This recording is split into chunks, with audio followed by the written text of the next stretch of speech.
Hello and welcome, Desert Mountain members, to another edition of the Desert Mountain Podcast. My name is Michael Craven. I'm always joined by the lovely and talented Kim Atkinson. Hello, Kim. Hello, Michael.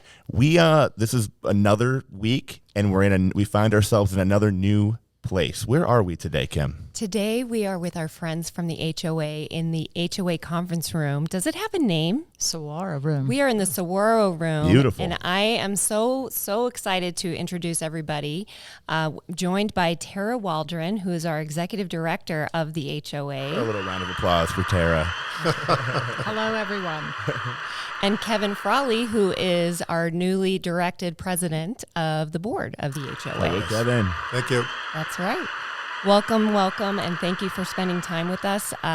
So the HOA, the Desert Mountain Master Association, we work in partnership. So the club is a separate entity, but as we have worked together and collaborate on several different initiatives, we thought, why don't we spend an entire week dedicated to the HOA? There's a lot of important initiatives that are rolling out, important information, and because we are working with our Mountain Minute and have this podcast, we thought it would be a great opportunity to showcase what work is in progress and all the great projects that are going on right now. And we're very grateful to you and the club for taking this time to showcase the Master Association and the Homeowners Association activities, and this is terrific. Thank you. Good. Well, we're having a wonderful time. So the Mountain Minute has some articles dedicated, so be looking out for those. We're going to celebrate the end of HOA week with a Friday jam dedicated to our beautiful community. But before we do that, I wanted to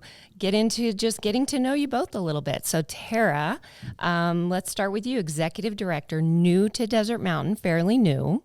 How many months now have we had you here? Going into my fourth month. So Correct. new to Desert Mountain, but not necessarily new to community management.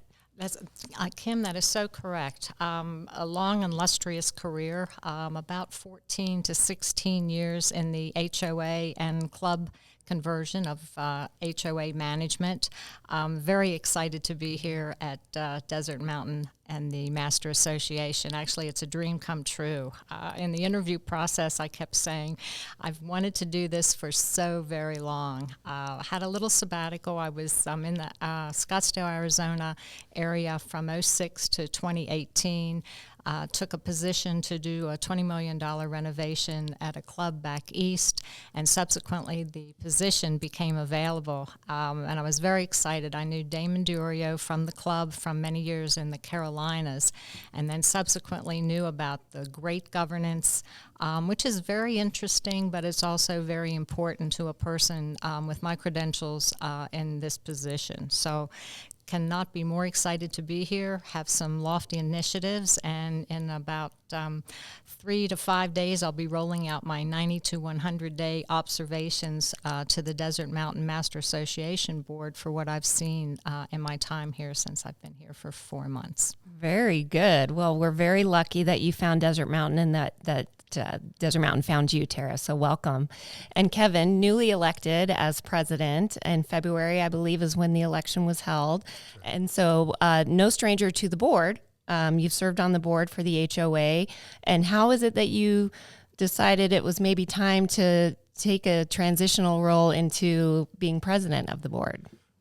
Well, your maximum, just like the club, is 2 3-year terms. Yeah. So in the first term, you spend some time getting to know the activities, the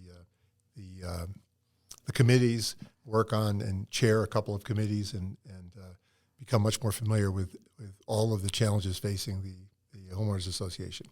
And in my second year, I became an officer, and then the third year became vice president. And so I actually have to thank our most recent president, Mike Klonowski, for urging me to work with him as his vice president and then to succeed him as president. And fortunately, the other members of the board agreed and elected me in February.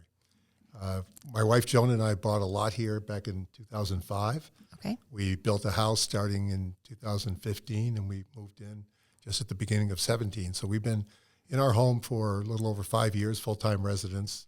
We have no other home elsewhere in the world, and we're fully dedicated to Desert Mountain Club and the Homeowners Association. And a little different from New York City, where you came from before Scottsdale, Arizona. Quite a bit. We live horizontally, not vertically, like we did there.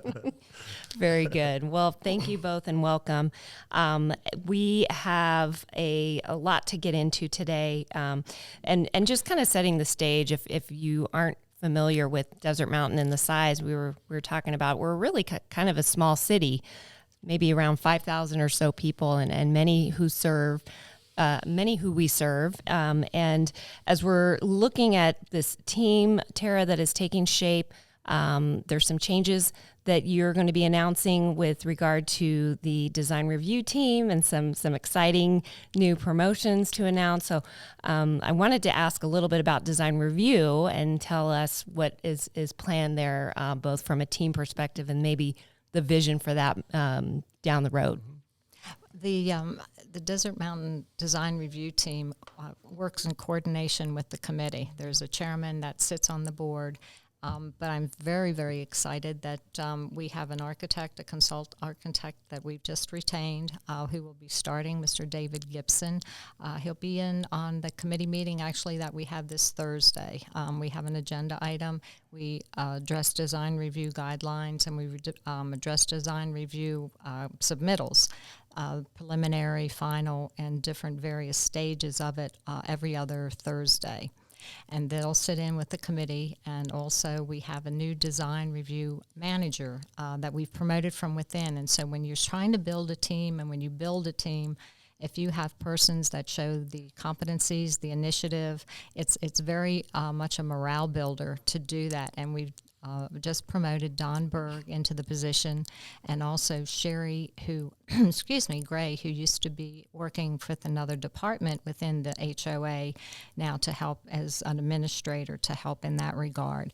And so we're looking at efficiencies, we're looking at the timelines, and we're looking at many other various factors of that whole department.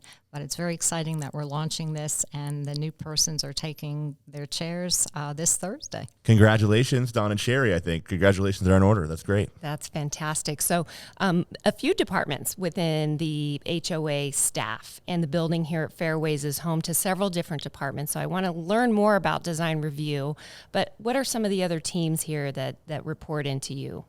Certainly, Kim. It's a very extensive team for a community. A lot of communities don't have the resources, nor do they have the personnel to execute what's needed for a community of this size of 8,000 plus acres and the amount of what they call belly buttons that are here.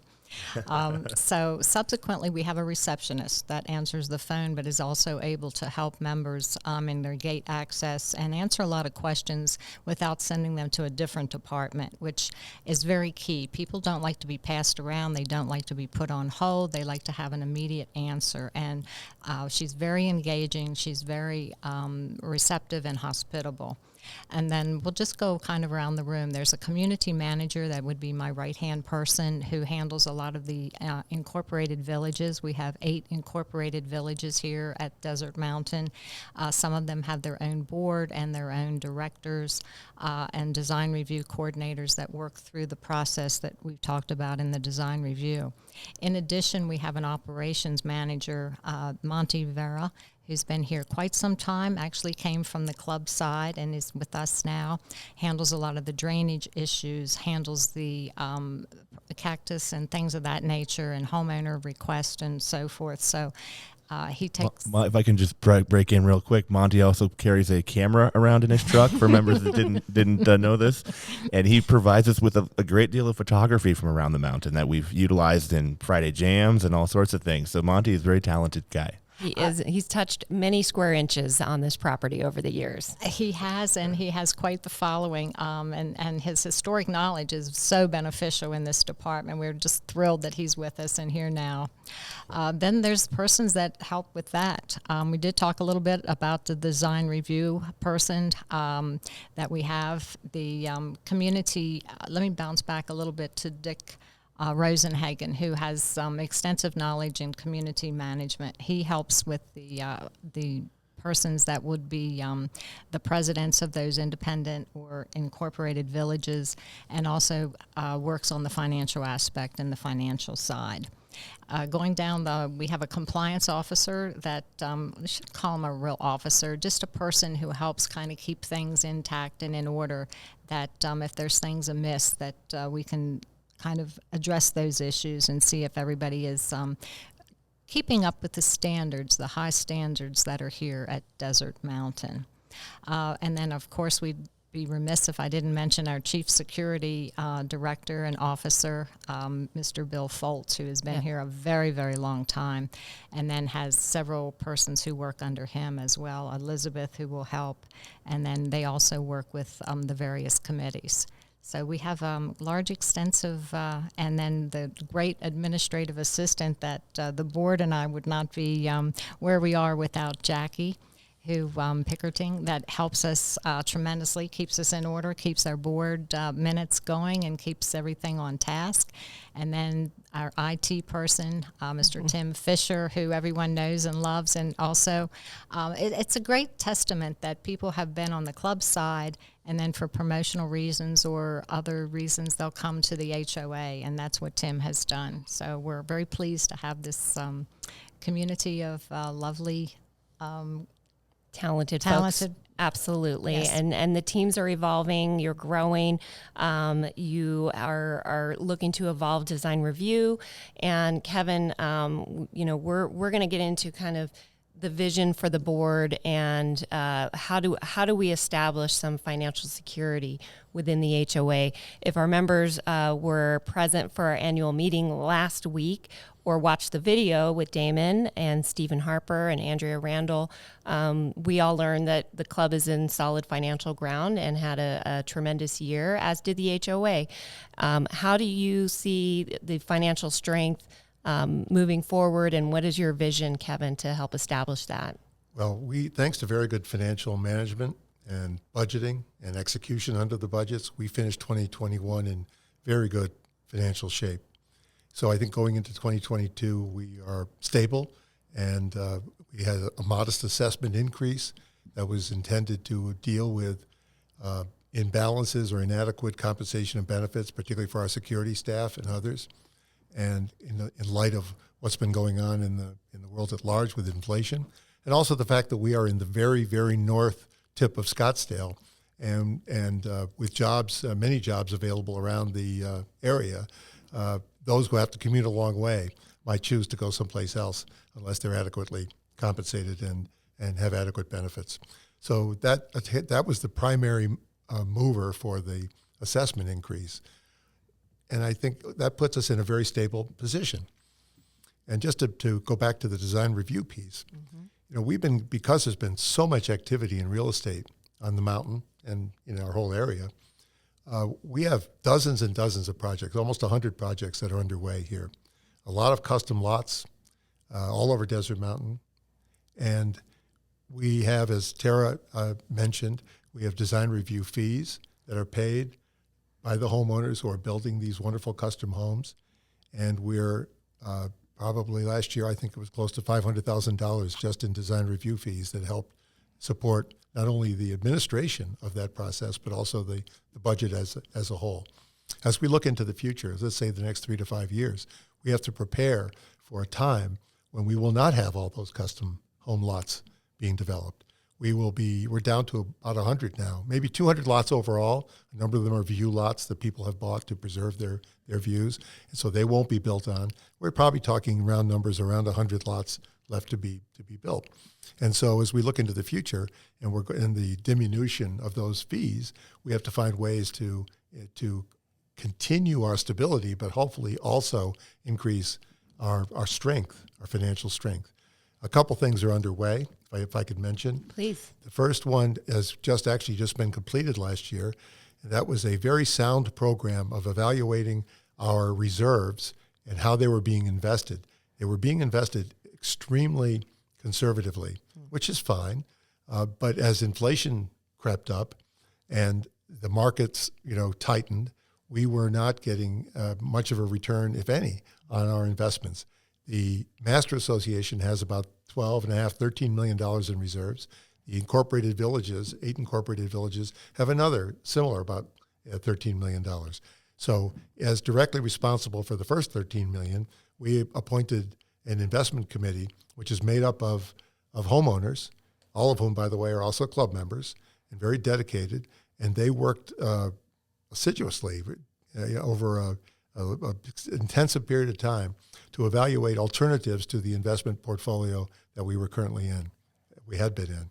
And we've since made a change over to a portfolio that will be a mixture of equity investments and conservative cash investments.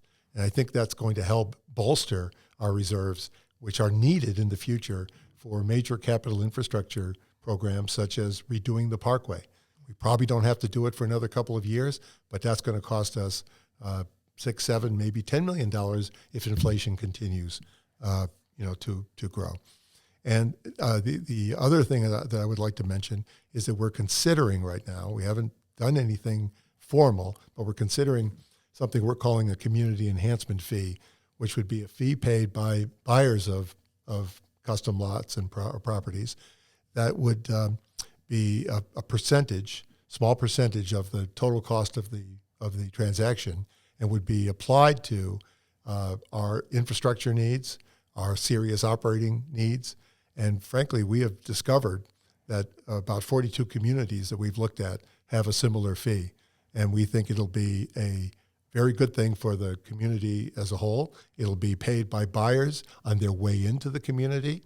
Many of those people are going to be coming into the club as well. And so they're going to be investing with that small fee into both the future of the HOA and the future for themselves and their families. And I was curious about that because I'd heard a little bit about this concept that it's similar to like the initiation fee that the club would extend to a new club member.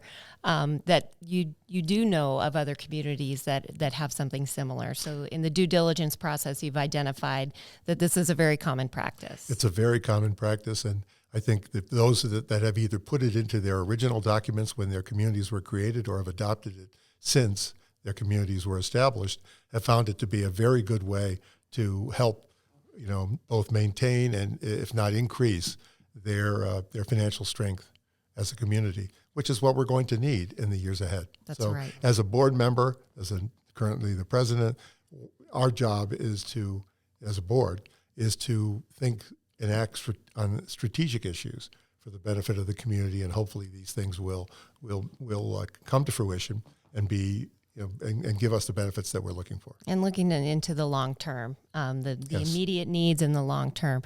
What are some of the other immediate needs that maybe are on your radar in terms of initiatives that are important to our homeowners? I know that we're sharing some information about bicycle safety that we're putting in the Mountain Minute and some other things. What else is on the horizon in terms of your initiatives? Excuse me. We were out taking video this morning of Saguaro's cell phone tower, Saguaro. So I have a feeling you're going to talk a little bit something about that. I am. So I'll talk about that right now, Michael.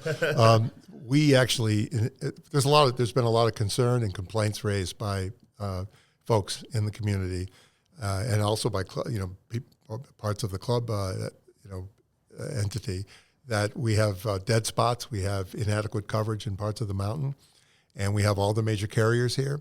We have cell phone towers that are disguised as saguaro cactus because they need to be aesthetically pleasing. They need to be a certain height. They're no more than 23 feet.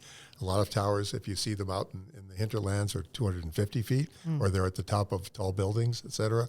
So we don't have that accessibility available to us. So we engineered a study about a year ago that went out and drove tested the whole mountain and discovered areas where there were clearly pockets of non-coverage or inadequate coverage, and that extended to each of the three major carriers. And so what we're doing now are a couple of things. One, we are working with Dish Network, which has offered to build 4 cell towers as an initial step forward. Obviously, this was for the benefit of Dish, trying to get access to customers on Desert Mountain. And then we're going to work with them and they've already agreed to work with us on this, to work with the other carriers to see if those pockets that have been identified of inadequate or non-coverage can be filled by the other carriers. In other words, with new towers. Not the ones that Dish is putting up necessarily, but others in other parts of the mountain. Okay. I actually spoken to Damon about this. He's offered cooperation if there's any club facility or club area that could be useful in that regard. And we don't have anything identified yet, but we're going to work together to do so if and when that occurs. The other thing is we have a couple of companies that provide internet coverage, internet service providers here. And we thought it would be useful to have additional competition. So we're not endorsing this particular company, but we supported their efforts to come into Desert Mountain, and that's Desert iNet, which is a fairly small company that actually has some pretty good reviews in the communities that they serve. They have about 5,000, 6,000 customers now. Desert Mountain would be a big opportunity for them. So they've come into the community, and they're slowly working their way up the mountain, trying to offer an alternative for internet coverage. So that's an important initiative that we're not only just sponsoring, but we're working hard on. That's good. Mentioned design review. Terra talked about the team. We're at an inflection point because the team, had to be changed. We had 2 voluntary resignations. So we've been really thrilled that we've been able to fill those with high quality people before too much time has passed. Right. In fact, there's a transition with our previous architectural consultant still has weeks to work with the new architect who's coming on board right now. That's very good. But we also are looking at all of these custom home builds and remodels that are being done. And there's an enormous amount of work that has to go into working with the homeowners and the builders, the architects, even the neighbors to make sure that everything is done according to our design review guidelines that have been in place for a long, long time and have helped us build the community that we have. The way it looks, the way it feels, it's gracefully, sitting in the desert the way it should be, and that's what we want to continue to do. But that requires an enormous amount of effort, and what we're committed to is making this process as efficient and effective as possible. So we've been meeting with builders, we've been meeting with homeowners, we've been meeting with technical staff, and we're going to try to see if we can implement now with Terra on board some changes to the process that'll make it even more efficient and better for everybody. I think that'll be welcome news for a lot of people to hear that. You talk about 100 homes that are currently in the process, and probably all of those homeowners are listening to this, hearing that there's changes happening. What advice do you have for them in terms of expectations? I might jump in here a little bit to talk about the whole concept of the HOA and the HOA office and the fairways and such. And as I mentioned about the board is terrific, and one of the reasons I wanted to come here is because of the great governance, because of their strategic initiatives. They're strategic and we're operational and executing operations. To that degree, we want to be known to be helpful. We want to be known to have hospitality hearts. We want to be known to be the answer of yes, how may we help you, instead of no, you can't do that. And that's a whole cultural shift within a lot of HOAs, but especially what we need to do here. From the time we went and met down with real estate agents and the brokerage firm down at the other gate, in addition to what Kevin has mentioned. And so there's a lot of initiatives behind the scenes, and it's a grassroots effort, and it's getting this old cliche, getting everybody in the same boat, rowing in the same direction. But what is the goal? What is the initiative? And what is the vision? And I feel very comfortable that the excitement is there, not only from the staff, but also the support from the board. That's amazing. So bicycle safety, on Tuesday, there was a video that we sent out to all of the members who read the Mountain Minute. It's housed also on the community's website, as well as a couple of other bike safety videos. What can the residents look forward to with regard to bike safety? Well, we've had a lot of work done in the last couple of years on bike safety. We brought in a bicycle expert who works out of Arizona State University and has a tremendous amount of experience as both an engineer and a bicycle enthusiast. And he recommended a number of changes to be made in terms of signage and how we even enforced our speeding limits and that sort of thing. And we've made all those changes. We think that the Desert Mountain Parkway, as well as the roads in the villages, are substantially safe. There's always, obviously, the need for all parties, the motorists as well as the bicyclists, to be careful and respectful of each other. Most recently, we passed a rule that last fall that was going to bar bicyclists and ATVs, all terrain vehicles, from the sidewalks. And I'll just say in retrospect, we probably could have taken more time to evaluate all the different aspects of it. There was a reaction, a negative reaction to that rule, I think largely because folks who are not necessarily expert bikers, but are recreational bikers, and children for that matter, young adults, they tend to use the sidewalk. And so what we did was we suspended the rule. We held a town hall meeting. We heard from 40 or 50 people at the meeting, not to mention emails and texts and phone calls. And we appointed an ad hoc committee that has a combination of board members and homeowners who are demonstrated interest in this issue. And they're meeting to look at data or gathering data as to what is the usage on the sidewalk, how many pedestrians, how many bicyclists use the sidewalks, when do they use them, where do they use them, and then in addition to that, studying with the bicycle expert that I mentioned before, what it would be the best way, short term and long term, to define and put in a policy for usage of that sidewalk. The short term may be better signage, some rules of the road, cautions to people on how best to work with each other on the sidewalk. Long term could very well be a recommendation, or at least it could be a recommendation, but it might just be a report on what it would cost to either put a bike lane on the parkway or put an additional space on the sidewalk, so to accommodate both. Because frankly, it's really too narrow to accommodate both at the same time right now. Mm-hmm. So anyway, we don't have an answer to that. We're studying it. In the meantime, the stenciling that we had put on the sidewalk has been removed. The policy has been suspended, and hopefully we'll get to an answer of both short-term and long-term proposals in the near future. And really very consistent with how the club likes to make big decisions like that is with data-driven decisions. So our Desert Mountain members and residents should be familiar with that. Do you have any estimated time frame of when you might expect to have some recommendations out of the data? Not specifically, because what we did first was to engage a firm that would take data on the sidewalks in 4 or 5, I think it may be 6 different places over a several-week period. And once that data is received, and we can analyze it both within the committee and with the expert that we have retained in the past, and just get a sense of what is that telling us, and then we can talk to other homeowners as well as those who are on the committee. I'm thinking we're talking in a few months before we're going to be ready. Very good. In the meantime, status quo. Okay. All right.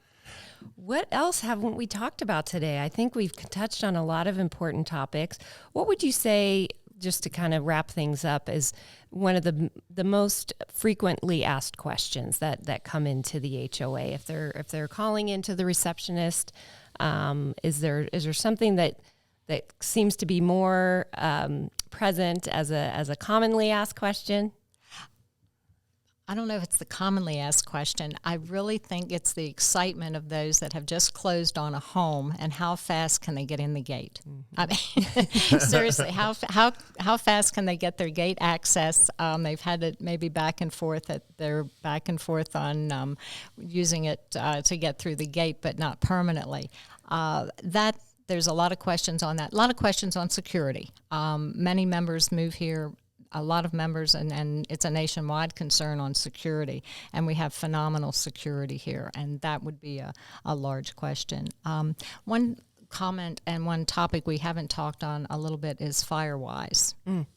And there's an initiative to be a FireWise community, and we've gone from the incorporated villages, and it'll be a nationwide launch. We're looking at the communication aspect on how to get that out, but to be FireWise and protect members' homes, and it's very specific on how it's done.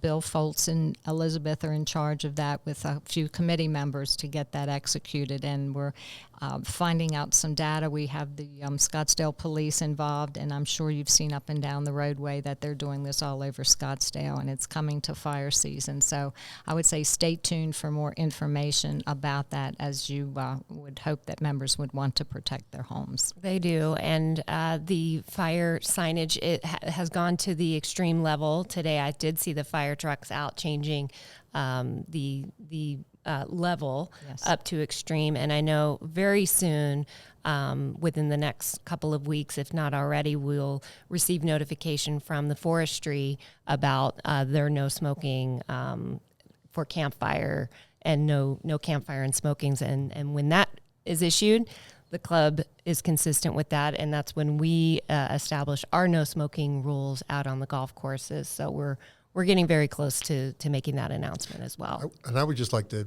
add to what Terra said about safety and security, which is clearly not just an issue for the HOA, but it's an issue for the club, for all of its members and its staff and visitors.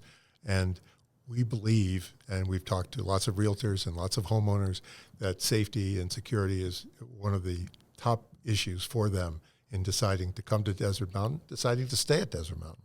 So we've introduced an identification program that was a bit controversial at first, but I think it was very, very well introduced. That is to look at the driver's licenses of people who come in. So we actually do know who is coming into the property, and we didn't always know that in the past. And we have an excellent chair who's also the vice president of the board, Jim Duffy, and his committee, Safety and Security Committee, is comprised largely of people with a lot of law enforcement background, former Secret Service, former police officers. Bill Foltz, of course, has a long law enforcement background with Scottsdale before he came to Desert Mountain. So we're very, very much focused on that. And the only other thing I would say from a strategic perspective is, and just as the club is considering, we are a 30-plus year entity, and we have an aging infrastructure. And we're going to have needs, some of which we can anticipate, some we don't really see day to day necessarily. I mentioned to you earlier that we were just informed that there were about 23 large saguaro cacti that have died, and there's another 25 or so that are in danger of dying. And so the question is, do we replace them all? If we replace the 23 that have died, that's $50,000 in cost. So you can see that we're in a unique spot in the world with saguaro cactus, and we want to preserve and enhance that landscape. So we're going to see issues like that come up in the future, and strategically, we've got to be prepared to address those. Excellent, absolutely. There's one question I thought of that I wanted to ask you. As Terra was going over just kind of the roles of everyone here, how large and such a well-oiled machine that the Homeowners Association is here. We talked before the podcast, you were in New York City. Is there like a kind of when you see an HOA that runs this way, it kind of seems to run like like a small to mid-sized company almost. Is there can you make a comparison there?